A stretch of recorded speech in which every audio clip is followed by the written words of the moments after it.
Hello, Mark. I'm Jenny from Freshman Speaking and Listening class. My student number is 36. Today I'm going to introduce the speech from Elise Roy. When we design for disability, we all benefit. I'll never forget the sound of laughing with my friends. I'll never forget the sound of my mother's voice right before I fall asleep. And I'll never forget the comforting sound of water trickling down a stream. Imagine my fear, pure fear, when, at the age of 10, I was told I was going to lose my hearing. And over the next 5 years, it progressed until I was classified as profoundly deaf. But I believe that losing my hearing was one of the greatest gifts I've ever received. You see, I get to experience the world in a unique way. And I believe that these unique experiences that people with disabilities have is what's going to help us make and design a better world for everyone, both for people with and without disabilities. I used to be a disability rights lawyer, and I spent a lot of my time focused on enforcing the law, ensuring that accommodations were met. And then I had to quickly learn international policy because I was asked to work on the UN Convention that protects people with disabilities. As the leader of the NGO there, I spent most of my energy trying to convince people about the capabilities of people with disabilities. But somewhere along the way, and after many career transitions that my parents weren't so happy about, I stumbled upon a solution that I believe may be an even more powerful tool to solve some of the world's greatest problems, disability or not. And that tool is called design thinking. Design thinking is a process for innovation and problem solving.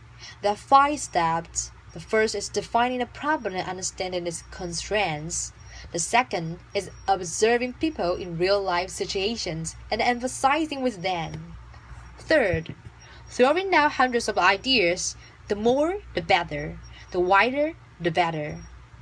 Fourth, prototyping, gathering whatever you can find, to make your solution, to test item, to refine it. And finally, implementation, ensuring that the solution you came up with is sustainable. Warren Burger says that design thinking teaches us to look sideways, to refrain, to refine, to experiment, probably most importantly, ask those stupid questions. Design thinkers believe that everyone is creative. They believe in bringing people from multiple disciplines together because they want to share multiple perspectives and bring them together and ultimately merge them to form something new. Design thinking is such a successful and versatile tool that it has been applied in almost every industry. I saw the potential that it had for the issues I faced, so I decided to go back to school and get my master's in social design. This looked at how to use design to create positive change in the world. While I was there, I fell in love with woodworking. But what I quickly realized was that I was missing out on something. As you're working with a tool, right before it's about to kick back at you, which means the piece or the tool jumps back at you, it makes a sound, and I couldn't hear the sound. So I decided, why not try and solve it? My solution was a pair of safety glasses that were engineered to visually alert the user to pick changes in the tool before the human ear could pick it up. Why hadn't tool designers thought of this before? Laughter. 2 reasons. 1. I was a beginner. I was weighed down by expertise or conventional wisdom. The second is, I was deaf. My unique experience of the world helped inform my solution. And as I went on, I kept running into more and more solutions that were originally made for people with disabilities. And that ended up being picked up, embraced, and loved by the mainstream, disability or not.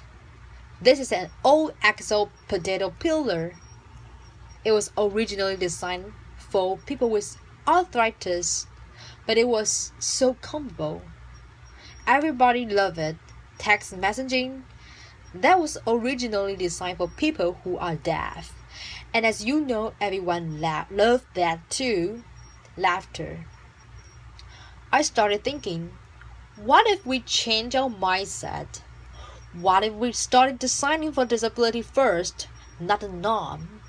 As you see, when we decide for disability first, we often stumble upon solutions that are not only inclusive, but also are often better than when we design for the norm.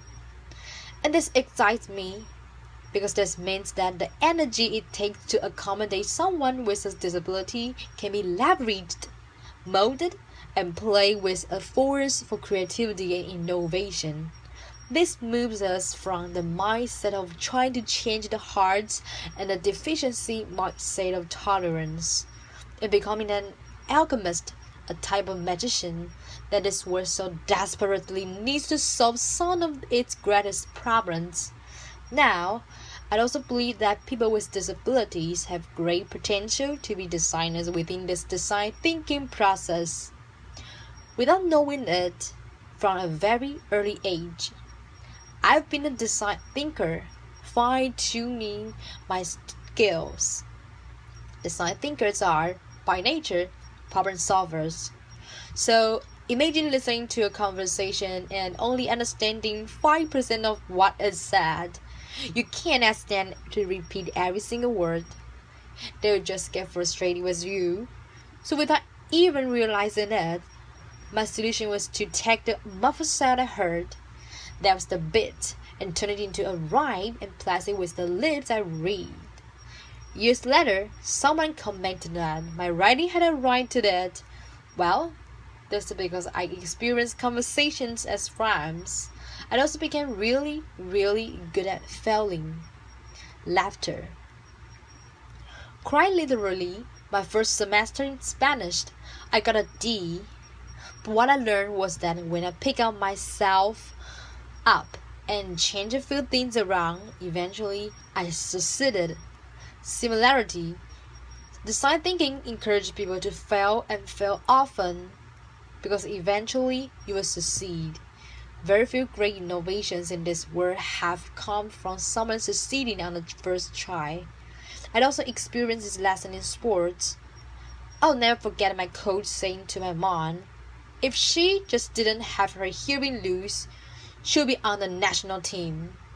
But what my coach and what I didn't even know at the time was that my hearing loss actually helped me excel at sports. You see, when you lose your hearing, not only do you adapt your behavior, but you also adapt your physical senses.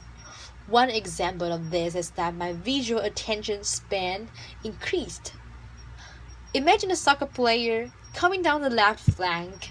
Imagine being a goalkeeper like I was, and the ball is coming down the left flank. A person with normal hearing will have the visual perspective of this. I had the benefit of a spectrum this wide. So I pick up this player over here. They're moving about and coming down the film, and I pick them up quicker so that if the ball was passed, I could reposition myself and be ready for that shot. So, as you can see, I've been a design thinker for nearly all my life. My observation skills have been honed so that I pick up on things that others would never pick up on. My constant need to adapt has made me a great ideator and problem solver, and I have often had to do this within limitations and constraints. This is something that designers have also had to deal with frequently. My work most recently took me to had it. Design thinkers often seek out extreme situations because that often informs some of their best designer. And Hattie, it was like a perfect storm. I live and work with 300 deaf individuals that relocated after the 2010 earthquake. But 5.5 years later, there's still no electricity. There's still no safe drinking water. There's still no job opportunities. There's still rampant crime, and it went unpunished. International aid organizations came one by one, but they came with predetermined solutions. They didn't come ready to observe and to adapt based on the community's needs. One organization gave them goats and chickens, but they didn't realize that there was so much hunger in that community that when they went to sleep at night and couldn't hear, people broke into their yards and their homes and stole these chickens and goats, and eventually they were all gone. Now, if that organization had taken the time to observe deaf people, to observe the community, they would have realized their problem and perhaps they would have come up with a solution, something like a satellite, lighting up a secure pen to put it in at night to ensure their safety. You don't have to be a design thinker to insert the ideas I've shared with you today. You're creative. You're a designer. Everyone is. Let people like me help you. Let people with disabilities help you look sideways. And in the process, solve some of the greatest problems. That's it. Thank you.